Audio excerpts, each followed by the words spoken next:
Hello, everybody. This is Johnny Uleka with Jason Sullivan and Josh Gamble. Phil's not with us tonight, but I'm going to be running the fantasy and gambling show. Give us all your questions. We're here to, give you the rundown on the fantasy stuff. We are doing a little bit different. The Eagles game last night, so we don't have the Thursday night game with that. So it's a little bit change of schedule, but we're just going to dive it into some of the stacks this week. Jason, who are some of the stacks that you like this week that you could help these fans kind of see what they want? Yeah. Well, for me, there's two games that really stand out this week. Seattle at Arizona, and then I like Green Bay at Houston. I think those are going to be the two. They're going to be really popular for both of them, but there's going to be a ton of points in both games. So I feel like you can use those stacks and then kind of differentiate in other places. Favorite stack of the week is going to be starting off with Russell Wilson. He's 8,000, which is a ton, obviously, for a quarterback. But he's averaging 31 points a game in his 5 games so far this season. So he's obviously very reliable, throwing at least 2 touchdown passes in every game. He's been the most consistent quarterback in the league, so the 8,000 really doesn't scare me too much. I'm going to come back with DK Metcalf at 7,200. He has scored at least 72 fantasy points. He scored 17 fantasy points in every game this season and has been on the receiving end of at least 6 targets each game. He's a big red zone target. Obviously, he's a monster human being, so I expect him to get lots of targets in this game and hopefully put up some points. I was going to come back with DeAndre Hopkins, but then today the news came out that he is dealing with an ankle sprain. So I may just go with the stack on the Seattle side, but if he does end up playing, I'll probably come back with Hopkins. I feel like this price is really high at 8,200, but he's the best offensive player on his team. He's going to get a ton of targets. He's got 7 targets in every game so far this year. So I like that stack a lot. Leaves you with 44.33, which is obviously low to build the rest of your lineups. So you are going to have to find some value down the road. What about a guy like Christian Kirk? I know Kyler featured him a tiny bit in the Dallas game, but if Hopkins is dealing with an injury, you see him getting some good targets. It's tough because I always like Larry Fitzgerald, but he's not Larry Fitzgerald of old, and they don't focus too much on him. He could be like a cheap play, but if DeAndre Hopkins doesn't play, what about like a Christian Kirk, kind of adding him into that wrinkle? You know what? I like Kirk, whether Hopkins plays or not, to be honest with you. I think, obviously, we saw him put up a huge game last week. He's not going to put up 30 most weeks, but he is steadily building. I like to follow the trends, and I like to follow the guys that are trending up. In the last 3 weeks, he scored 10, 12, and 30 in fantasy. So he's obviously going in the right direction. He's going to get opportunities, especially more if Hopkins doesn't play. So, yeah, I like Kirk, and he's a heck of a lot cheaper too. So leave you with some more money. And like what you said with DK Metcalf and Russell Wilson, with the amount of money they are, what about a player like, if you don't go DK, what about Tyler Lockett? I know he hasn't been featured as much, but somebody like him, getting some more targets and, getting some more points. But do you have any guys on the lower end in that game that you could somewhat target that you think could possibly have a breakout game? Yeah, I actually, I love the passing game in that, but I like Chris Carson a ton. He seems to, in this type of game, he flourishes when everybody thinks the passing games are going to be great. He's the guy that always comes up with, 1 or 2 touchdowns on the ground to kind of steal some of that spotlight. I like him a lot. I don't think I've ever said this before in probably the last 5 years, but I also like Greg Olsen this week. It's kind of like a lower end, cheaper play. I haven't said that since I don't even remember the last time I said that, but I think there's value there this week. there's going to be a lot of points scored. We know that. It's just a matter of who they come from. Is anybody that Josh that you like? I mean, I think he's pretty much covered most of them from that game at least. There's another game that I do like, which I do think there's going to be a lot of points, and it's actually one of the games that I've got one of my bets on. Is going to be the Lions and the Falcons.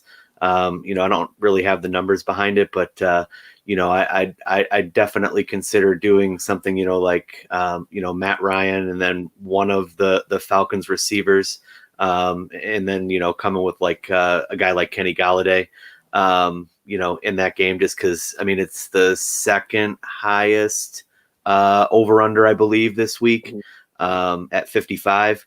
I think the only one that's higher is Packers Texans at 57. Yeah, I like that stack a lot too, to be honest with you. Sorry to interrupt you, but I like that stack a lot too. I think either of those Falcons receivers, the Lions aren't going to be able to stop either one of them. So I don't think you can really go wrong. Obviously, we saw Julio go off last week.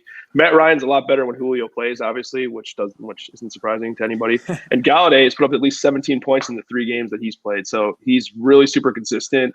Big body in the red zone. He's going to get a lot of targets. And Atlanta can't stop anybody either. So the one player with the Lions, and you guys could definitely attest to it, and one player I want to always pick, but I'm always kind of hesitant. I'm thinking he's going to have a breakout game one of these weeks, is Marvin Jones Jr. I always think he's going to have a good game. I mean, he's not super expensive, but I know Kenny Galladay is their feature receiver, but I always feel like Jones always has one of those breakout games in the year. Could this be the week that he has that breakout game? If you want to stack that game, possibly, pick him and then instead of a guy like Galladay? Yeah, I think you're absolutely right. He always has that 1 or 2 games every year where he'll put up 30 points, and he basically breaks a slate with one game. He'll put up 2-3 touchdowns.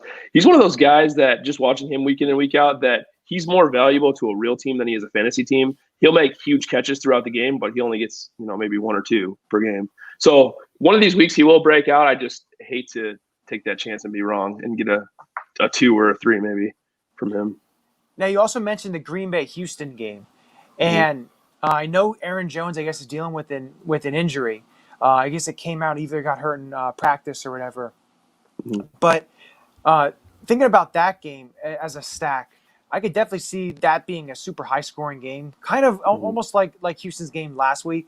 I could definitely see Will Fuller getting a lot of targets. But the tough part with me with trying to pick stacks with Houston is what receiver is going to really break out. Is it going to be Fuller? Is it going to be Cooks? Who's it going to be? How do you really go about looking at a game like that and who to pick with the stacks? Well, I'll just start this off by saying that I get Cooks wrong every time I play or don't play him. So I typically go with Fuller because he seems like a lot more consistent option. Fuller used to be just like a home run threat. He used to be the guy that would get 2-3 catches a game when Hopkins was on the field. But if he did have one of his games, he could kind of break a slate. This year, he's been really consistent. He's got either 100 yards or a touchdown in every single game this year. So he's definitely a lot more reliable. He's a lot more consistent. He's running a little bit shorter routes this year, which is giving him more opportunities, especially in the red zone, which is great. But, yeah, I love that game. I think going Deshaun Watson and Fuller, and then I think on the other way, you can either go Aaron Jones or Devontae Adams. I think both of those are going to be stud picks. Obviously, if Aaron Jones doesn't play, they're going to throw the ball to Devontae Adams a lot of times. So I like that stack. Even the tight end, Robert Tonyan, he's a guy that seems to be a little bit of featured guy for Aaron Rodgers the last couple of weeks. He had that 1-3 touchdown game, which I was going to pick him in one of my things, and because I didn't know who he really was, and I'm like, I'll hold off on it, and I wound up not picking him. So that kind of hurt me there. But just like that, I feel like the Packers can be tough because you don't know who's really going to step up. But if Devontae Adams is there, Aaron Rodgers is going to be, focusing on him and getting the ball to him. Well, especially if Aaron Jones doesn't play, Devontae Adams is going to get 12, 14 targets. That's going to happen. So it's hard to not like him. Do you have any guys who, even not talking stacks, but any players on that really cheap end that could break out this week? Anybody that you think that could be almost like not a bargain type of player, but someone who's a little bit cheaper that you can maybe fit him in and get other high-priced players? Yeah, definitely. This is a fairly obvious one. Terry McLaurin's my first one. I actually wrote him down. He just continues to get peppered with targets. Obviously, his team's kind of garbage, but he's getting 10, 12 targets every single game. It's hard not to like him, especially I think he's 5,900 this week. So, I mean, I really like him. I'm trying to think of some of my other cheaper guys. I actually like Kenyon Drake this week. I know that Seattle's run defense is supposedly good. I'm not consistent. I'm not fairly confident that they can be consistent enough stopping the run. So I like Kenyon Drake this week. I think he's 4,800 or 4,900. I think that's too good of a price for him. And the one question that I have, and I know Phil had it, and it's the whole Kansas City Chiefs talking about like fantasy plays. The Hilaire Le'Veon Bell question. So if you have Hilaire on your team and Le'Veon Bell now is added to the mix on that Kansas City backfield, how do you go about finding that? Is it going to be a split? Is it going to be one Hilaire going to get a lot more targets? How do you feel if you have Hilaire on your team and Le'Veon Bell's playing? How would you go about that situation? I still like Hilaire, to be honest with you. I think their split's going to be about 70-30, especially at the beginning. I think Hilaire's going to get, obviously, the bulk of the carries between the 20s. What remains to be seen is the goal line touches. I'm guessing Le'Veon Bell's probably going to get the goal line work, which obviously takes Hilaire's value a little bit. But he's going to be so low owned in daily fantasy that he's worth a play, I think, a lot of weeks, especially in good matchups. I don't love his matchup this week against Denver, especially at Denver. But if he has a good matchup, I think he's still going to be a good play. And I think it's going to take a few weeks. I don't think Bell's going to come in and just get 15 touches right off the bat. I think it's going to take a few games for them to figure out what they're going to do with him. And they're almost a team that they're obviously so great in real life, but in fantasy, they're hard to figure out. I mean, Kelsey's pretty consistent. He's going to give you 15 to 20 a week, but it seems like Hill either boom or bust. Watkins is either a boom or bust. It's kind of hard to figure that team out. And the other question is the Dallas Cowboy players. So the guys like CeeDee Lamb and Michael Gallup and Amari Cooper and Ezekiel Elliott, with having Andy Dalton, does it really affect their value? Do you think that they're going to be able to, put some points up? Because for me, the effect is the offensive line with Dallas. With them being so banged up and so hurt, especially this week going against a team that their strength is the defensive line with Washington, and you have a banged up offensive line. How do you feel about like the Dallas players, playing them? Yeah, they're a hard team to figure out right now. Zeke is, like you said with Zeke, it's tough to kind of pinpoint him right now. Obviously, he's one of the best backs in the league. He's getting a lot more receiving yards this year and a lot more targets. But I heard a stat today that Zeke only has one run of more than 15 yards this year. So that's on the offensive line. He's a good running back. He should have more than one long run on the year. Andy Dalton scares me to death. I love his weapons, obviously, but I just have so much, such a hard time playing anybody that Andy Dalton is throwing to. Yeah, I play my buddy in fantasy this week, and of course Joe Mixon is out. So right, that doesn't help. The trade that I made that you guys talked about last week with Phil, the trade that I made, Ronald Jones and Aaron Rodgers for Joe Mixon. It helped me last week. I got the win, but now he's out, and Miles Sanders is my other back, and he's out.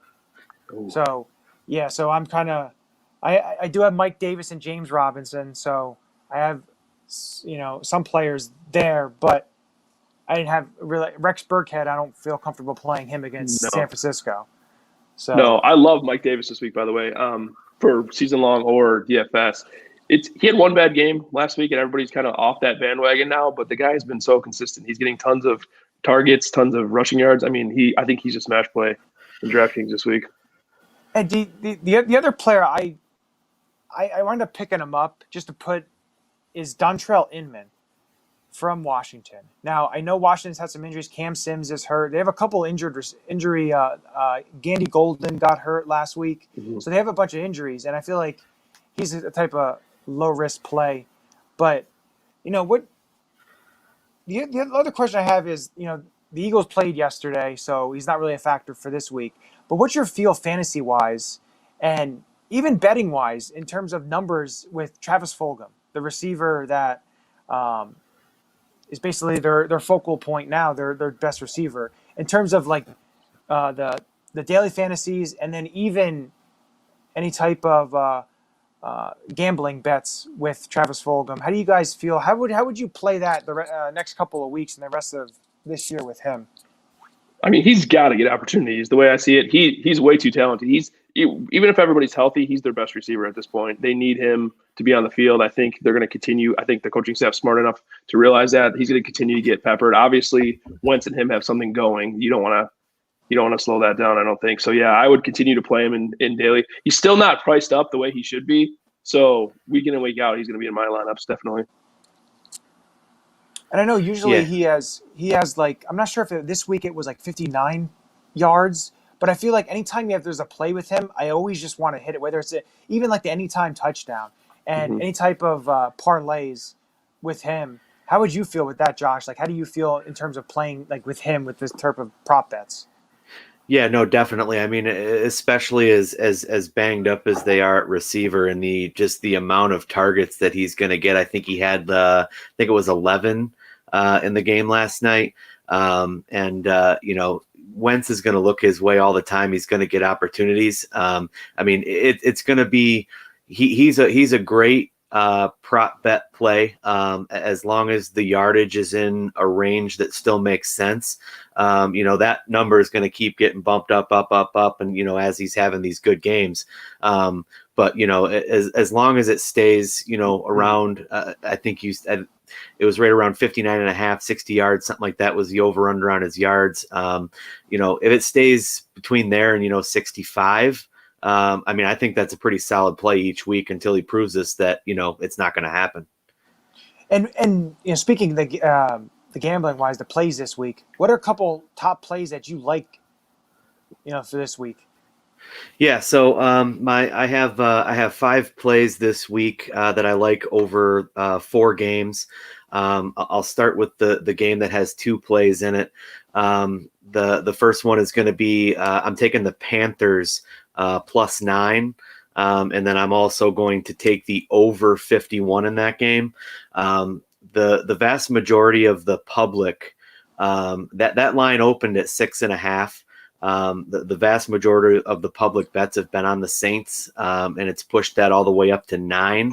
And now you're seeing kind of an influx of, cash from the professional bettors coming in on the Panthers. That number's just that number. That's a good number for me. The Panthers did not play well last week, but they covered the previous 4 games before that. So I think it's a little bit of an overreaction from the public bettors. And I do like both teams to be able to score some points in that game. 51, 52 points. If it gets pushed any higher than that, I'd probably stay away, but I do like it where it sits right now at 51.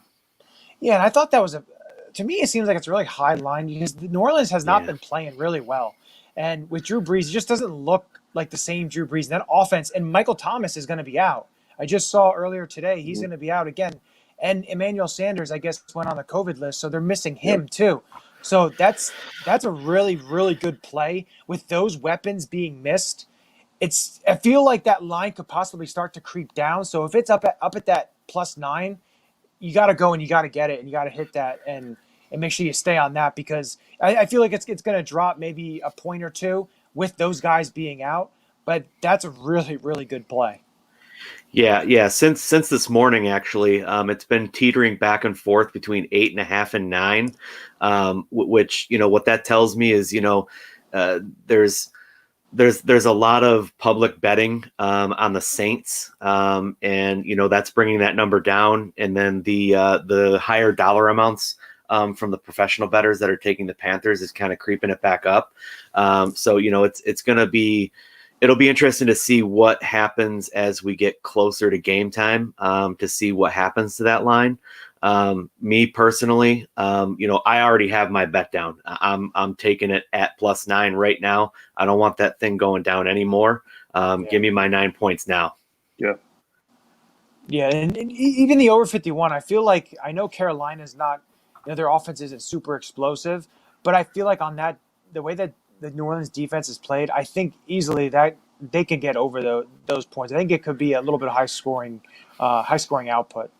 It seems like people think that Carolina's defense is better than it really is too. If you watch them, they give up a lot of yards. They're not giving up as many points as you think that they would give up. They're obviously not as bad as we thought they were going to be coming into the year, but that defense is not good. So I could see that game being high scoring as well. And their No, best player, I Rasul Douglas, is going to be out this week. He's on the COVID list as well. He was placed on today, so that's another defensive cornerback that's going to be missing on that end. yeah, agreed. And kind of to Jay's point here, with the Panthers, everybody thought that they were going to be, terrible this year. I And did. exactly. And they come out, they play well. The defense, plays well for what you were expecting them to. And you get this false perception that their defense is actually better than it really is. And it's nothing better than a middle of the road defense. And the Saints defense is probably even worse than that. I just like a lot of points to be scored in that game for sure. Is there any games you want to stay away from? Like a game that's really any game that has Baker Mayfield in it. My boy. I like Baker Mayfield, don't get me wrong, but I can't figure him out. He has a few weeks in a row where he looks awesome, and then last week, he looked kind of more of like the player that we expected him to play like. And then that's one game that I'm definitely going to be staying away from is the Browns and the Bengals. I've got a little bit of bias towards the Bengals. I like the Bengals, but that's definitely one game that I'm going to stay away from. Another big one that I'm staying as far away from possible is Cowboys and Washington. Just I could go on and list off reasons of why I'm staying away from that game, but it's just no, thank you. That's all I got to say. and it's crazy because that game isn't the over under like around like 45. It's 45 and a half currently right now. It was at 46 this morning. So it's crept down a little bit. And I mean, it's a number that normally I would try to pounce on. But I don't know what to make. Andy Dalton sucks. I mean, that's really all it comes down to. I mean, Andy Dalton sucks. I mean, he had weapons in Cincinnati and did nothing with it. What makes you think that an old Andy Dalton is going to be able to do anything with these weapons? With a broken down offensive line. Exactly. What's funny too about that game is I feel like that game could be both teams could get in the 30s, or it could be a 10-3 game. Like you never know what to expect in that game. 100%. 100%. Speaking about the Bengals and Browns game, I picked that in one of the locks during the Wednesday show. I picked the Bengals +3. I don't know. I just feel like the Browns. It's almost like fool's gold. You don't, like you said, you don't know what team is going to show up, and I feel like with Baker Mayfield not being 100%, I think the Bengals may be able to get some pressure on them. But I feel like that offense can score. Burrow's not playing terrible. Yeah, no, I agree with that for sure. If I was going to bet that game, that would definitely be the side that I would be on. And to be honest with you, it's the type of game. I don't know what the current number is right now. Let me see. Probably the best value betting wise in that game to me would be the Bengals money line at +155. Like you said, they're going to score some points. That's a game that, very easily they could win at home, depending on, which Baker Mayfield shows up. Does Baker Mayfield from, weeks 3 through 5 show up, or does the week 6 Baker Mayfield show up? Who you just don't know what you're getting. So it's almost like he gets the yips. It's weird. It's like right. Anytime they play a team with a good pass rush, obviously Pittsburgh's defense is really good, who they played last week. But anytime he plays a team with a good pass rush, he just looks like he's like got happy feet. Yeah. He forgets how to play football all of a sudden. Yeah. Exactly. And the last one I want to talk about is the game that I picked, San Francisco plus. It was like +2.5 or +3 against New England. I understand Cam Newton's playing okay and everything, but I just feel San Francisco coming on that Sunday night game. I feel like they're going to get on a little bit of a roll, and I feel like they're going to be able to beat New England. I just don't feel like New England's offense isn't very good at all. No, I agree with you. And you know, it's a type of situation where the Patriots are going to go as Cam Newton goes. And I think Cam Newton is horribly inconsistent. And you know, the only tough part about that game to me is I'm still trying to figure the 49ers out. You know, they look so bad, but they were so banged up. And now, you know, Jimmy G's back, and you know, Kittle's getting back into the fold, and you know, all these other guys. I mean, I know Mostert's down now, but you know, it's just that they're the hard team to figure out in that game. But I definitely do think that there is value in taking 49ers and the points, just because I think that they're a better team than they've played so far this year. So two fantasy questions that I want to pose, since a couple things happened this week, is I don't really talk too much about defenses, but Baltimore getting Yannick Ngakoue to add to that defense with Calais Campbell and Matthew Judon, which I'm happy the Eagles played them before they got all these guys. Yeah. But I just feel like that defense poses a big threat. Like, if you have them in your fantasy, or like daily fantasies, that's definitely a good play, because they're going to be able to do constant pressure. And you know, I feel like that'd be a good play with them, like towards, you know, going into the season. But the other guy I want to bring up, because he just signed with Tampa Bay. I know you know I was going to bring this up, is Phil's guy. You're always talking about Antonio Brown, signs with his buddy Tom Brady. So now, how do you value that? And does he even get on the field, or do they suspend him more after the facts? I know he's eligible to play after week 8. Week 8, yeah. I think he's gonna play. I mean, if there's one guy that can kind of rein him in, it's Tom Brady. Obviously, their receivers are banged up right now. Both Evans and Godwin are both, I think, questionable for this week, and both have been nicked up for the past 4 or 5 weeks. So I think he's gonna play. I don't know where he fits in if they're all healthy. I think that they almost have like too many weapons at this point now. And I thought that was weird today. I actually was tweeting with Scotty about it earlier today, that the two teams that wanted Antonio Brown are two teams that didn't seem like they really needed him, Seattle and Tampa Bay. It's like they both have tons of weapons. And I feel like sometimes too many weapons can get a little dicey. I don't know. I think he's going to be okay. He'll be like he was last year in New England when he played. I think he played one game, but he'll get some yards. He'll be their home run threat, but I wouldn't play him week in and week out. Yeah, I already tried to pick him up, and he was already taken. So yeah, I picked him up. So it was in the league. Yeah. I figured you'd get that, but I thought that was interesting. That I know the receivers are hurt for Tampa Bay, and I don't know. They played well last week, but I feel like Tampa Bay is going to win or lose on that defense.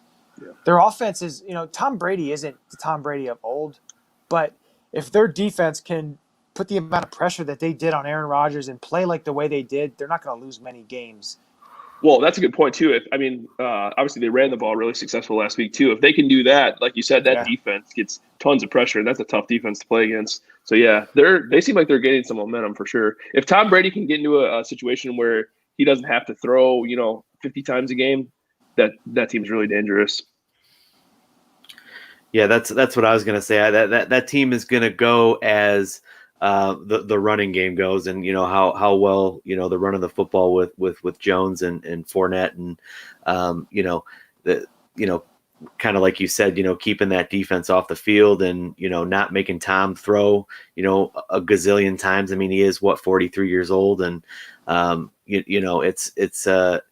it's a situation too where it's actually kind of scary to think about, because if you think about some of the teams that Tom Brady has won with, he's never really had that real consistent running game. No. He's throwing the ball 40, 50 times a game, and it's scary to think what he might be able to do with that playbook opened up a little bit more. You know what? He's never really had weapons at all, even receivers too. It's like, obviously he had Randy Moss was an absolute beast, but besides Randy Moss, like, what his skill positions don't really stand out at all. Obviously Gronk in his prime was good too, but yeah, it's always been like little outcast type of players, and even like the running game, they always had, usually it's 3 or 4 guys that run around. Last time he had like a decent stud running back that I can remember, and like a lead back was Corey Dillon back in the day. Yeah, that's what I So was thinking too.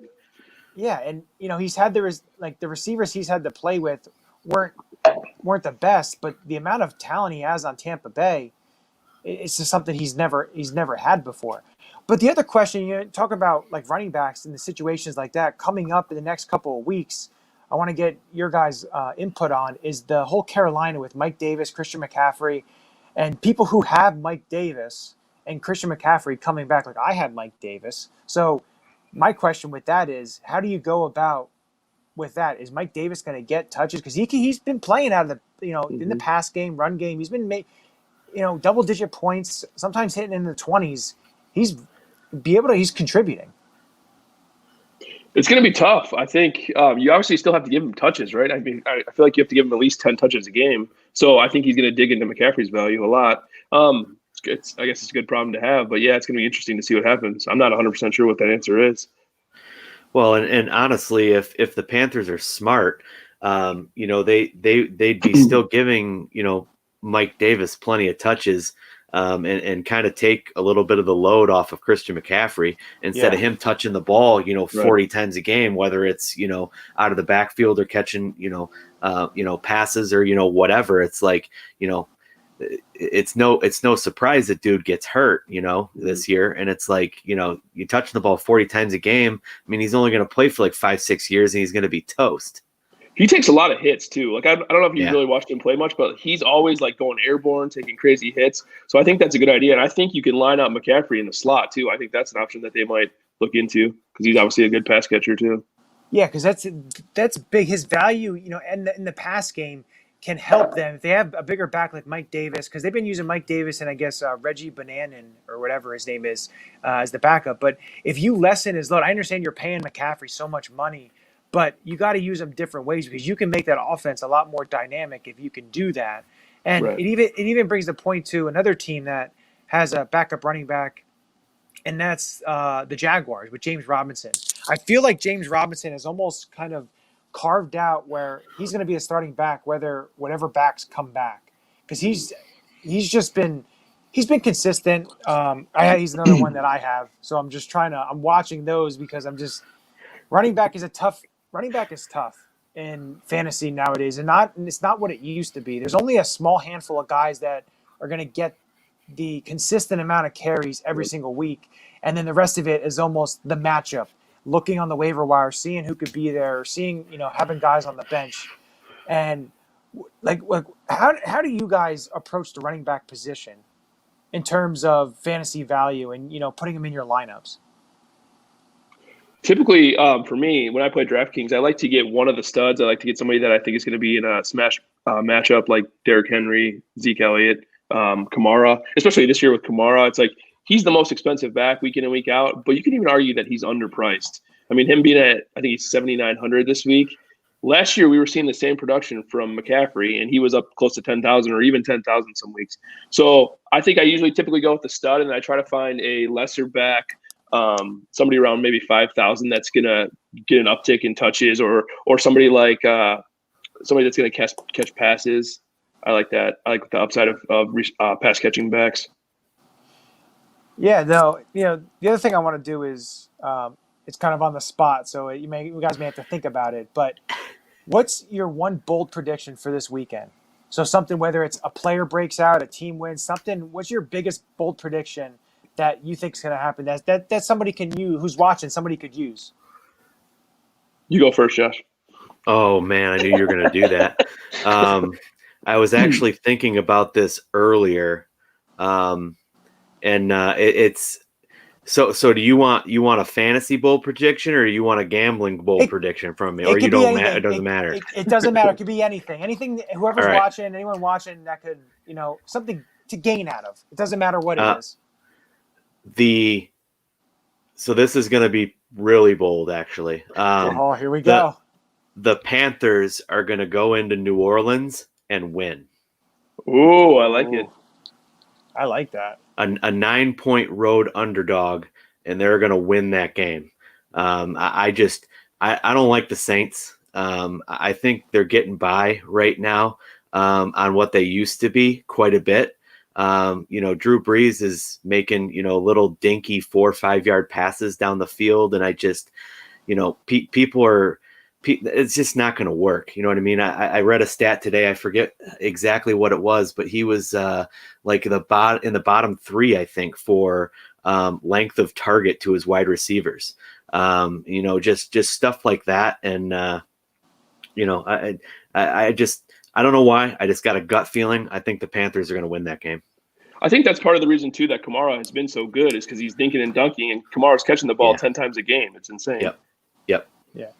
Want to go next or I'll go? Yeah, no, I have 2 bold predictions, fantasy-related predictions. Number 1, neither Falcons stud receiver goes off this week against the Lions. The Lions' defense is garbage, but for some reason they always stop the studs on the other team. I don't know how or why, but it's like the most Lions thing to do ever. But yeah, I think that's going to happen. And then my second one, everyone's going to be fading Ryan Tannehill this week. I think he's going to be a top 3 quarterback for the week and a must play. Against the Steelers. Against the Steelers defense. Wow. So, yeah. I think they're going to shut down Derrick Henry, and I think that he's going to have to throw the ball a lot of times. So you're saying that former Penn State cornerback Amani Warrior is going to have a great game against the Falcons. Okay, I can dig that. I don't understand it with the Lions, but like it's the same thing to Hopkins. Hopkins didn't do anything against the Lions, and you'd think, like, just looking on paper, that he would put up 12 catches or something, but they just don't. It's weird. It's Matt Patricia, the pencil and the laminated paper. Come on. Well, and they can't stop the run, so 200 yards a game against them on the run. I mean, that's another issue. That's very true. Right. So I have mine's going to be, I guess you say it's fantasy related. So it's going to be Kyle Allen. I think he's going to go for over 300 yards against Dallas. 300 yards, 2 touchdowns. And I think Washington wins by double digits. Ooh. So I'm telling you right now, I'm gonna roll with this because I like that. So I'm gonna roll together a player prop for this weekend, 300 plus, 2+, and a Washington win. And if I hit that, I mean that thing will pay out quite a bit of money. If he hits that, I'll send you some money, Johnny. Okay, that'll work. But for everyone watching, if you haven't already, on AATBIRDS.com, Jason always puts out his daily fantasy DraftKings articles. Read them. It gives you a great breakdown of the numbers, the plays. He gets it every week, breaking that down. So if you're looking for who to play and what's the best options, definitely check out that. And also, Josh has he has an article every week, Backdoor Cover. He gives you all his insights on gambling, everything, whatever you need to know. Click on that, read that, check that out. It's gonna give you a lot of information that if you're looking at gambling, looking at certain plays that you want. That's the article that you're gonna want to read. And you can follow Josh at J_rock, ROC. And then you can follow Jason at JSully2121. They're great follows. If you have any questions that's not on any of their articles, always message them. I'm sure they'll be able to help you with any questions that you have. I appreciate you guys coming on with me. I know it's no Phil, so it isn't the type of show that you guys usually have. But anything for the All About the Birds networks, try to get all the information out for the fan base. And the Wednesday show is going to be breaking down the Week 8 matchup with the Dallas Cowboys and the Eagles. So we're breaking that down, and you guys will all be back. And how you doing, Phil? He's checking in. Phil. But Phil will be back next Thursday night around 8:30 to break down some more fantasy. But with that, I appreciate you guys coming on, and thank you for everyone that's tuning in, and we'll be back again. Thanks for having us. Fly, Eagles, fly, baby. Thanks, man. There you go.